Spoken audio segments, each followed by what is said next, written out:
Hello everyone, Sahil Khan this side. So we are starting geography. So geography में कुछ important chapter and topics हैं, पहले वो देख लेते हैं. सोलर सिस्टम, ठीक है, एस्ट्रॉयड एंड कॉमेट्स वगैरह. फिर basic geography, rotation, revolution, seasons और डे लाइट वगैरह, अर्थ एंड वेलकोनेस, ठीक है. फिर उसके बाद interior of the earth, rocks, Indian rock systems and minerals. कुछ लेयर्स ऑफ द अर्थ है उसमें डिसकॉन्टिन्यूटी है. क्लाउड्स, ठीक है, layers of the atmosphere, biomes, forest, soil, river, origin, tributary, dams, waves, tides and currents, cyclones, water distribution on the earth, albedo, pressure belt, wind system, ITCZ, western disturbance, local winds, Indian Ocean dipole, El Nino, La Nina, ENSO, mangroves, temperature, salinity, pressure, currents, seismic waves, Himalayas, passes, Western Ghat, Eastern Ghat, Peninsula, water vapors, agriculture and food, minerals, soil erosion and conservation, monsoon, Indian monsoon, waterfalls, lakes, hills, mountain, plateau and seize.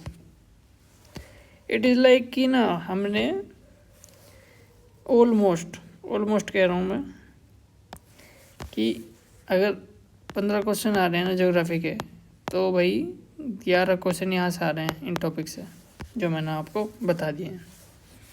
So this is the PYQ analysis for geography.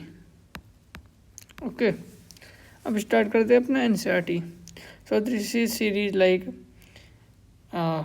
सीधी बात no बकवास. So let's doing. पहला chapter NCERT का हमने skip किया है और this is second chapter कि कुछ फिलोसोफर हैं और साइंटिस्ट हैं जो origin and the expansion and the evolution of the earth and universe बताएंगे. तो दो थ्योरी हैं, एक तो अर्ली और एक मॉडर्न. तो अर्ली में ना दो थ्योरी हैं जो हम बात कर रहे हैं.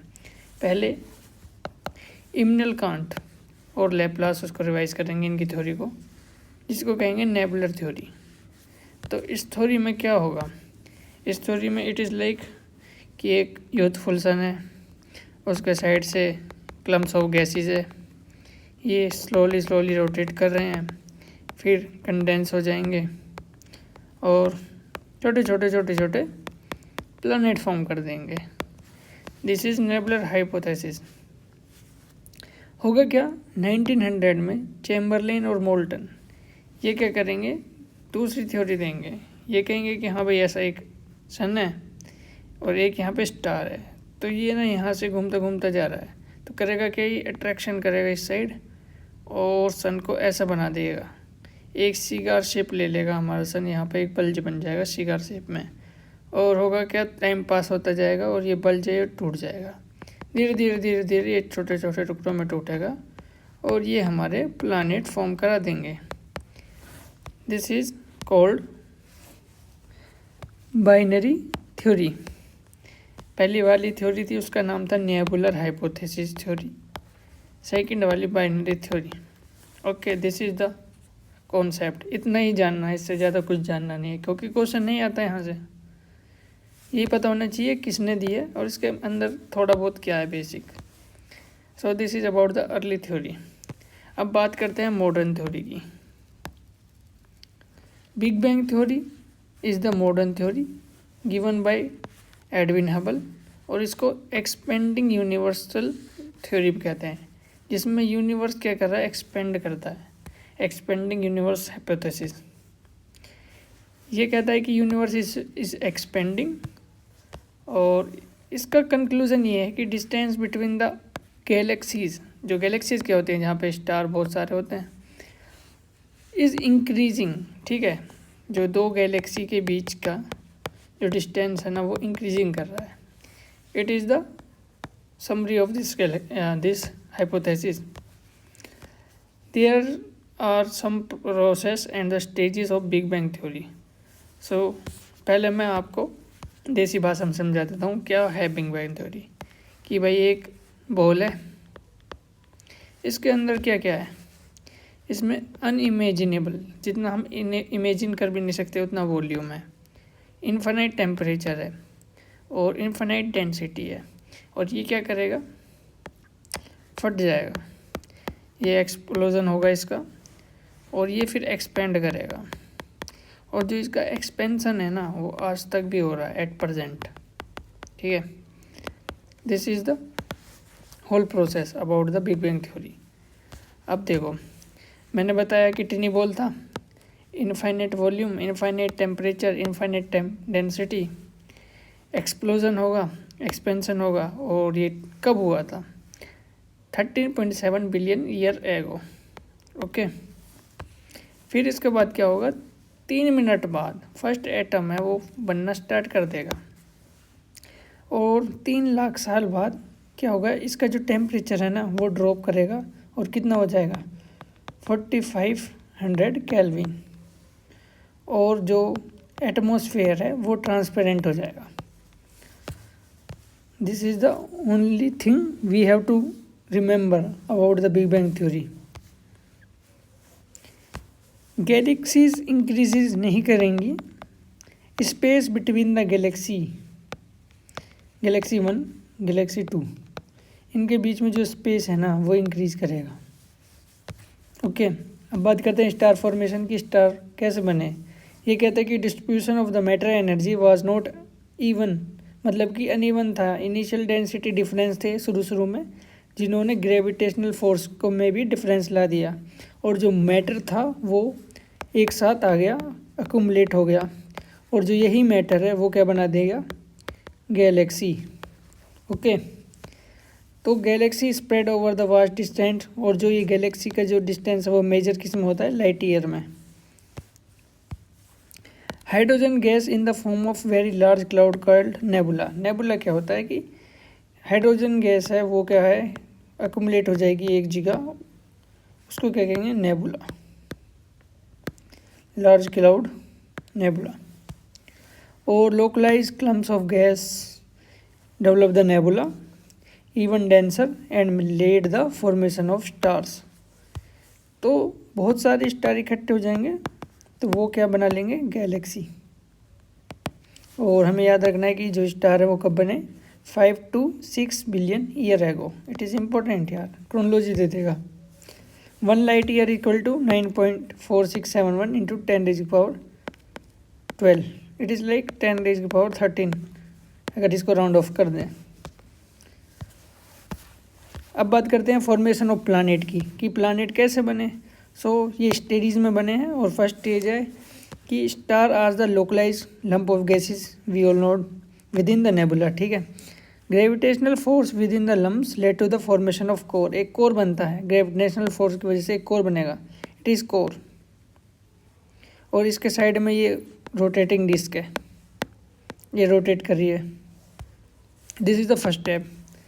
आफ्टर दैट जो ये रोटेटिंग डिस्क है ना वो कंडेंस होगी और राउंडेड ऑब्जेक्ट में कन्वर्ट हो जाएगी by the process of cohesion, जिसको कहेंगे प्लानेस्टिमल्स।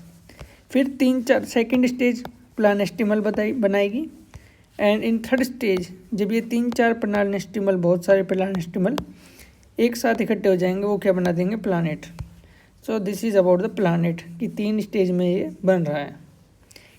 टाइम पीरियड देख लेंगे, 5 to 5.6 बिलियन ईयर एगो ये इनका पहले का बात बता रहा है, पर हमें क्या याद करना है 4.6 प्लानेट का 4.6। अब हमें क्रोनोलॉजी याद करनी है। स्टार का 5 से 6, प्लानेट का 4.6 मिलियन वो बिलियन ईयर एगो, सॉरी इट इज़ बिलियन ना, वेरीफाई कर लेते हैं, हाँ बिलियन, इट इज़ बिलियन। अब बात करते हैं प्लैनेट्स की। तो जो प्लैनेट्स हैं ना 8 प्लैनेट्स हैं, इनर 4, आउटर 4। आउटर वाले को कोल्ड प्लैनेट, ये वार्म प्लैनेट, कोल्ड को जोवियन भी प्लैनेट कहते हैं, ठीक है, गैस प्लैनेट। तो इनके बीच में डिफरेंस क्या है? जो आगे के जो 4 प्लैनेट है ना वो क्या है, वो पास पास हैं, और वो पेरेंट स्टार कौन सा है, सन, जो सन के पास हैं और वो बहुत ज़्यादा गर्म है। लेकिन जो जोवियन प्लैनेट है वो दूर हैं तो वो ठंडे हैं। सोलर विंड है बहुत ज़्यादा इंटेंस है पास वालों के पास, फर्स्ट वोर, और जो सोलर विंड है वो पीछे वालों पर नहीं है इतनी इंटेंस। जो टेरेस्ट्रियल प्लैनेट है वो स्मॉलर है, उनके पास कम ग्रेविटी है और वो जो गैस को ना एस्केप कर देते हैं। पीछे वालों के पास गैस है और आगे वाले के पास नहीं है। Moon the only natural satellite, ठीक है, जिसके पास खुद की लाइट होती है। They have to attempt the explain how the moon was formed, ठीक है। द 1838 में जॉर्ज डार्विन है वो सजेस्ट करते हैं कि जो अर्थ और मून है वो फॉर्म हुआ है सिंगल रेपिटेड रोटेटिंग बॉडी से, ठीक है, जिसको ये नाम देते हैं डम बेल शेप्ड बॉडी। और ये कहते हैं कि इनका कहने का मतलब है कि जो पैसिफिक ओशन है ना उसमें एक डिप्रेशन है, जैसे एक पैसिफिक ओशन है पूरा, तो यहाँ से उनमें ना एक डिप्रेशन है कि यहाँ से जैसे पानी निकाल लिया गया हो। तो ये डिप्रेशन है ना, ये पहले ये कहते हैं कि ये मून का डिप्रेशन है कि मून यहाँ से टूट के ना फिर बना है। सो ये पहले की डिप्रेशन वाली थ्योरी है, ये मानते थे। लेकिन आज के टाइम पे ये एक्सेप्ट नहीं करते साइंटिस्ट कहते हैं कि it is a result of big splat, ठीक है, जेंट इम्पैक्ट। इसमें क्या होता है, इसमें ये कहता है कि मार्स से 3 टाइम, ठीक है, साइज की बॉडी क्या करती है, अर्थ से टकराती है और मून का फॉर्मेशन तब होता है बिग स्प्लैट, ठीक है, जब टुकड़ों में कर देती है और तब मून बनता है। और इसका टाइम पीरियड 4.4 बिलियन ईयर एगो, मून 4.4 बिलियन ईयर एगो। अब बात करते हैं metal exist not uniform atmosphere has least density. अब करते हैं कि अर्थ के अंदर जो जोन्स हैं वो कैसे हैं, डिफरेंट जोन बन रहे हैं। एवोल्यूशन ऑफ द एटमॉस्फेयर देखते हैं कैसे कैसे हुआ, और जो इंटीरियर ऑफ द अर्थ है वो कैसे हुआ। This is the development of the outer surface of earth is called crust, we know crust mantle core.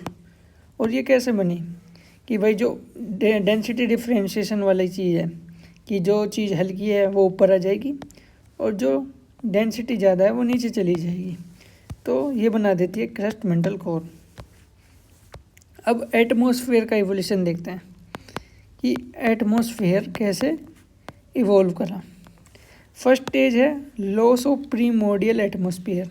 इसका मतलब है कि वहाँ पे जो बचा कुचा जो पुराना एटमॉस्फेयर था पहले वो लॉस हुआ। फिर इवोल्यूशन ऑफ द एटमॉस्फेयर हुआ। थर्ड प्रोसेस ऑफ फोटोसिंथेसिस हुआ, फोटोसिंथेसिस का जो प्रोसेस है वो हुआ। तो हमें ये क्रोनोलॉजी याद रखनी है और ये PYQ में आ चुकी है। First loss of primordial atmosphere, second evolution of atmosphere, third is process of photosynthesis. ये कहते हैं कि जब अर्ली एटमॉस्फेयर था ना उसमें सिर्फ हाइड्रोजन और हीलियम थी, ठीक है। फिर क्या हुआ, जो सोलर विंड थी ना, जो पास सोलर विंड आ रही थी सन से, उन्होंने क्या किया, जो गैसेस थी ना उनको निकालते गए। जो आगे वाले जो प्लानेट हैं, जो आगे के 4 प्लानेट हैं वो गैसेस नहीं हैं। क्यों? क्योंकि जो सोलर विंड है ना उन्होंने जो उनकी गैस है उसको स्ट्रिप ऑफ कर दिया और जो पीछे की थे ना वहाँ तक वो पहुँच ही नहीं पा रही, तो वहाँ पे गैसेस हैं। During the cooling of the earth gases and water vapour are release from the interior. जब कूलिंग ऑफ द अर्थ होता है ना, जब गैसेस और वाटर वेपर रिलीज होते हैं। और आज के टाइम में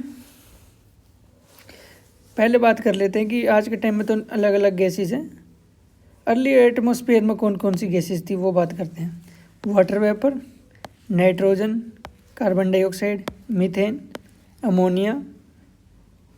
this is the thing we have to know. Little of free oxygen, थोड़ी सी मात्रा में हमारे पास ऑक्सीजन भी थी उस टाइम पे। और the process through which the gases are outpoured, ठीक है, गैसेज जिससे हम निकालते थे बाहर निकलती है उसको क्या कहते हैं, डी गैसिंग। सिंपल है यार, गैसिंग, गैसों का निकलना, डी गैसिंग, उस प्रोसेस को बस ये याद रखना। यहाँ फंसा देगा कि हमारे पास जब अर्ली एटमॉस्फेयर था, पहले का एटमॉस्फेयर, तो उसमें ऑक्सीजन नहीं थी, पर वहाँ पे लिटिल अमाउंट में थी, ठीक है। अब बात करते हैं कि भाई एटमॉस्फेयर तो हो गए, अब बात करते हैं कि कैसे लाइफ आई। लाइफ, हाउ लाइफ केम, ठीक है, लाइफ कैसे है। अब बात करते हैं carbon dioxide in the atmosphere got dissolved in rain water, ठीक है। कार्बन डाइऑक्साइड थी ना, वो रेन वाटर में डिजोल्व हो जाती थी, और जो टेम्परेचर था ना वो डिक्रीज हो जाता था। जब बारिश आएगी तो टेम्परेचर डिक्रीज होगा, और जैसे डिक्रीज होगा तो और ज़्यादा बारिश आएगी, मोर एंड मोर रेन। और द रेन वाटर है वो सरफेस ऑफ द वाटर पे फॉल होगा, और जो डिप्रेशन है जो ओशियन में, वो वहाँ पे पानी भरना लग जाएगा।